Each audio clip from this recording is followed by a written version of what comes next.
Nabent, bonsoir à tous et bienvenue dans ce journal. On reviendra sur le rassemblement à Paris en soutien à François Fillon. Le candidat à la présidentielle reste en course et dénonce les élus de droite qui fuient le navire. On ira à Pékin, où le Parlement tient son assemblée annuelle, la Chine, où le budget de la défense marque le pas et nous verrons pourquoi. Puis aux Pays-Bas, on élit les députés dans 10 jours. Le populiste d'extrême droite Geert Wilders est quasi assuré de faire un très bon score, mais pas de gouverner. Ils disent que je suis seul. C'est par ces mots que François Fillon a entamé son discours sur la place du Trocadéro à Paris. Et c'était bien tout l'enjeu de cette manifestation de soutien, organisée avec Sens Commun, mouvement issu de la Manif pour tous. Montrer que le candidat Les Républicains, abandonné par 250 élus de son camp ce soir, garde la confiance de ses partisans. Christian Roudot et Nicolas Grimard étaient sur place.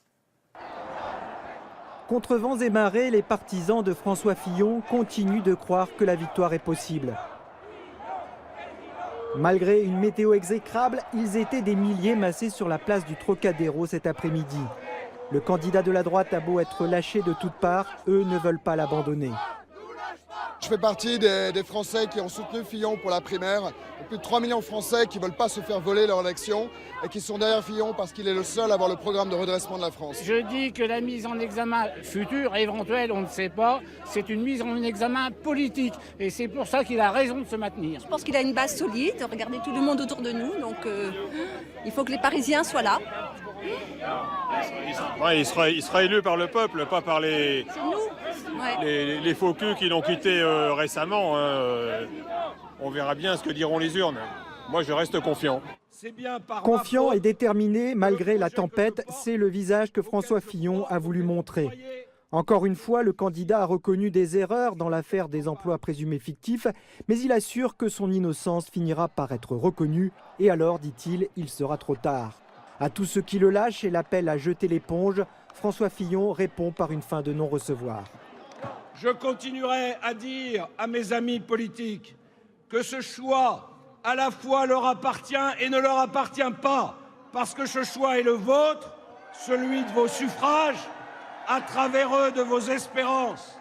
Et il sera, j'en suis sûr, celui de la France tout entière, si nous sommes capables de nous rassembler dans un ultime effort. Vive la France, vive la République! Ces paroles, ces militants républicains n'étaient pas au Trocadéro pour les entendre. Dépités, ils ont préféré aller au Salon de l'Agriculture cet après-midi. Au nom des jeunes adhérents, ils ont d'ailleurs lancé un appel demandant à François Fillon de se retirer. On a le candidat de notre famille politique qui est dans une impasse, il faut le dire. C'est un dépit parce qu'on a une chance inouïe de remporter cette élection. En tout cas depuis que Hollande a été élu, et on est en train de tout gâcher, on est en train de passer du boulevard à l'impasse. On a besoin d'un nouveau candidat qui porte un projet, le projet de l'alternance. On a besoin d'une personnalité forte et audible auprès des Français. Nous, c'est ce qu'on réclame. Un appel que François Fillon n'est pas prêt à entendre pour l'instant, au risque de faire exploser sa famille politique. Le Parlement chinois se réunit à Pékin pendant 10 jours dans le décor très stalinien du Palais du Peuple. C'est la session annuelle de l'Assemblée nationale populaire qui regroupe quelques 3000 députés. Et elle a commencé aujourd'hui avec le grand oral du Premier ministre. Il y a été question de croissance, évidemment, en ralentissement, mais aussi de défense. Le budget militaire augmente encore, mais peu. La Chine a, semble-t-il, décidé de ne pas entrer dans une course à l'armement avec les États-Unis de Donald Trump. Annie Caville nous en dit plus. À Pékin, ces soldats chinois sont là pour hisser le drapeau lors de l'ouverture de l'Assemblée nationale populaire sur la place Tiananmen. L'armée, c'est justement l'un des dossiers phares abordés lors de cette assemblée. Nous allons continuer à renforcer la marine et l'armée de l'air, de même que la sécurité aux frontières. Cette année, le budget militaire devrait augmenter de 7%, soit la plus petite hausse depuis des années. Avec le ralentissement de la croissance, Pékin manque de fonds. L'an dernier, le budget de l'armée chinoise s'élevait à 138 milliards de dollars, soit le deuxième au monde. Très loin, tout de même, derrière celui des États-Unis. C'est surtout en matière d'armement que la Chine est à la traîne. La Chine compte certes plus de soldats que les États-Unis, mais elle ne dispose que de 62 missiles balistiques intercontinentaux contre 450 pour Washington. Elle n'a jusqu'à présent qu'un porte-avions, là où Washington en possède 10. Mais à l'avenir, les dépenses militaires chinoises pourraient bien regrimper en flèche. L'évolution de la situation dépendra des intentions des États-Unis. Les activités américaines en mer de Chine méridionale nous indiqueront dans quelle direction aller. En mer de Chine méridionale, Pékin et ses voisins se disputent plusieurs archipels, un conflit dans lequel les États-Unis sont impliqués en tant que puissance protectrice. Cette situation n'est pas sans rappeler les paroles de Steve Bannon il y a un an. Le conseiller très à droite de Donald Trump avait prédit que d'ici quelques années, il y aurait une guerre entre Washington et Pékin en mer de Chine méridionale. Ce soir, aux Pays-Bas, premier débat télévisé avant les élections législatives. Dans 10 jours, les Néerlandais sont appelés aux urnes pour un scrutin regardé de près par le reste de l'Europe. Après le Brexit et l'élection de Trump aux États-Unis, mais surtout avant les élections françaises et allemandes. Aux Pays-Bas aussi, les populistes nationalistes ont fait leur trou. Geert Wilders, le leader du PVV, est au coude à coude avec le Premier ministre sortant. Mais le nombre très important de partis et donc la dispersion des voix lui rendent les choses difficiles. Beate Fischer. En pleine campagne électorale, les sociolibéraux du parti D66 distribuent des tracts sur le marché de Leiden. Les Néerlandais qui élisent leurs représentants à la proportionnelle n'ont que l'embarras du choix entre de nombreux groupes parlementaires. Les partis de tête, les libéraux-démocrates du VVD et le Parti pour la liberté de Geert Wilders, sont au coude à coude à tout juste 16%. De quoi relativiser les résultats du candidat populiste. Je comprends que les gens aient peur de Wilders aux Pays-Bas comme à l'étranger, mais étant donné notre système électoral, il ne deviendra jamais Premier ministre. Car Wilders aurait besoin de plusieurs partenaires pour gouverner. Ça va bien, je peux vous serrer la main ? Or, pratiquement tous les partis, dont le VVD du Premier ministre Mark Rutte, ont exclu de travailler avec lui. Rutte tente désormais de récupérer les électeurs de Wilders en durcissant le ton contre l'immigration. Sommes-nous clairs sur nos convictions et nos valeurs, en particulier avec les gens qui viennent de l'extérieur des Pays-Bas, par exemple en tant que réfugiés? Nous les accueillerons toujours chaleureusement. Pas trop, s'il vous plaît. Nous devons limiter les chiffres. De son côté, Wilders mêle slogan de droite et revendications de gauche. Une recette qui séduit les électeurs des régions industrielles en déclin et des campagnes. Les Pays-Bas sont l'un des pays les plus riches de la planète, avec un chômage et un taux de criminalité en baisse. Et pourtant, les peurs attisées par Wilders rythment le paysage politique néerlandais. D'autres partis ont d'ailleurs partiellement repris à leur compte ces revendications. Une victoire pour Wilders, qu'il soit élu ou pas. Les relations entre la Turquie et l'Allemagne au plus bas, c'est la première des infos en bref, développée ce soir par Marina Mekawi. Recep Tayyip Erdogan accuse l'Allemagne de nazisme. Le président turc ne décolère plus depuis que plusieurs meetings en faveur du oui au référendum ont été annulés outre-Rhin par les autorités locales. Des meetings ont toutefois bien eu lieu cet après-midi en Allemagne. Le référendum prévu le 16 avril en Turquie vise à renforcer les pouvoirs du président. La droite polonaise au pouvoir ne veut pas du libéral Donald Tusk. Varsovie refuse de soutenir sa candidature pour un second mandat à la présidence du Conseil européen et propose un candidat alternatif. Principaux reproches avancés, Donald Tusk soutient l'opposition polonaise et défend des projets contraires aux intérêts du pouvoir. Trump demande au Congrès d'enquêter sur les éventuelles écoutes d'Obama. Le président des États-Unis affirme que son prédécesseur l'a placé sous écoute pendant la campagne électorale. L'ancienne administration américaine dément. Cette affaire intervient alors que le président est empêtré dans des accusations de collusion entre une partie de ses ministres et des hommes politiques russes. Notre grand reportage du week-end nous emmène ce soir à la rencontre de Nikolaus Meyer-Landrut. À moins d'être un habitué des réceptions de la capitale, vous ne le connaissez sans doute pas. Il est l'ambassadeur allemand en France depuis bientôt 2 ans. Son rôle, c'est évidemment de représenter la politique extérieure de son pays auprès du gouvernement français, de soutenir les Allemands qui vivent en France, mais aussi de développer les relations entre les deux pays. Et les relations franco-allemandes, vous le savez, sont au cœur de la construction européenne, alors que l'Europe a du plomb dans l'aile en ce moment. Reportage signé Patrick Schulze-Heil, Fred Balland et Sébastien Demenoy. Joseph Tauber tenait à montrer ses visages.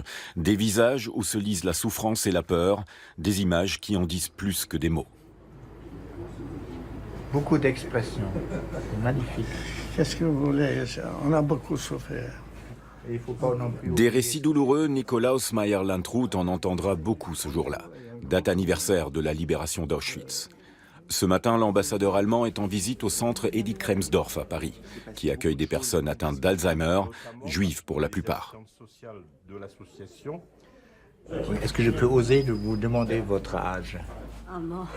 Beaucoup ont sans doute oublié leur âge, mais pas ce qu'ils ont vécu, eux et leurs familles, pendant la Shoah.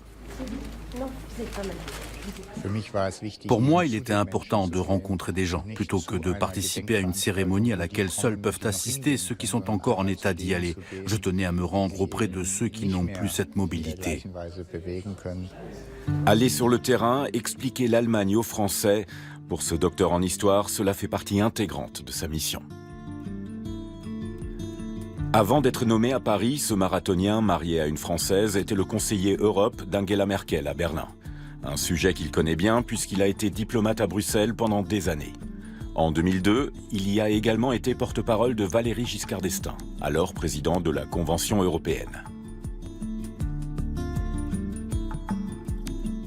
Prochaine étape de la matinée, la Maison des seniors et de la culture Bluma Fischer. L'ambassadeur y rencontre d'autres survivants de la Shoah et rencontre un vif intérêt pour la politique allemande. Est-ce que vous pensez que Mme Merkel, elle a reçu tous les réfugiés avec ce sentiment de cette histoire? La constitution allemande, la reconstitution de l'État allemand en 1949 a inscrit dans ses textes un droit d'asile sans condition. Et pour la chancelière, il était important à un moment où des gens frappaient à la porte de ne pas dire c'est un texte, mais ce n'est pas une réalité. Donc oui, forcément, l'histoire de l'Allemagne est présente dans ces choses. Mais 72 ans après la fin de la guerre, les idées nationalistes, la xénophobie et le racisme sont de retour, y compris en France et en Allemagne. Moi, je suis persuadé que le nationalisme n'est pas une réponse et que beaucoup de ceux qui présentent des réponses soi-disant simples sont des terribles simplificateurs qui en fait créent plus de problèmes. Ils n'ont aucune solution. Ils n'ont aucune solution. Les solutions, c'est les coopérations, c'est la tolérance. De retour à l'ambassade, un point d'organisation. La visite du nouveau ministre des Affaires étrangères, Sigmar Gabriel, est prévue le lendemain. Presque chaque semaine, un ministre allemand vient à Paris s'entretenir avec ses partenaires français. Pour Nikolaus Meier-Landrut, il n'y a pas lieu de craindre une Allemagne en position dominante. L'Europe ne fonctionnerait pas si elle était dirigée par un pays unique. En Allemagne, aucun responsable politique digne de ce nom n'oserait prétendre cela. Pour faire avancer l'Europe, y compris face au reste du monde, il est indispensable que la France et l'Allemagne tirent dans le même sens. En français, on parle du couple franco-allemand, alors qu'en allemand, c'est un moteur. C'est intéressant de voir que pour les uns, c'est plutôt de la mécanique, et pour les autres, plutôt de l'amour. Mais bien sûr, il s'agit aussi d'intérêts économiques, comme chez Trumpf à Villepinte. L'entreprise allemande est leader mondial dans le domaine des systèmes laser industriels. Ici, on présente de la haute technologie made in Germany et on forme les clients français à utiliser les machines. Vous venez d'où? Saint-Étienne. Saint-Étienne. Donc vous venez de partout en France. Très bien. Vous achetez allemand, c'est très bien. Tout à fait. Trumpf compte plus de 1000 clients en France. Ici, les affaires marchent bien. Mais nombre d'entreprises allemandes sont désorientées par l'instabilité de la campagne électorale française. Ce que l'ambassadeur formule en termes plus diplomatiques. Tout cela reste très intéressant. La situation évolue de mois en mois. C'est certainement la campagne la plus mouvementée que la France ait connue depuis des décennies.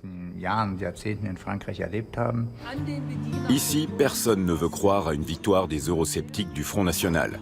Privée de son partenaire français, l'Allemagne se sentirait bien seule face aux autres Européens. Demain, Angela Merkel sera à Versailles pour le sommet de l'Union européenne. Nikolaus Meier-Landrut en profitera pour lui dire ce qu'il pense réellement de la campagne présidentielle française.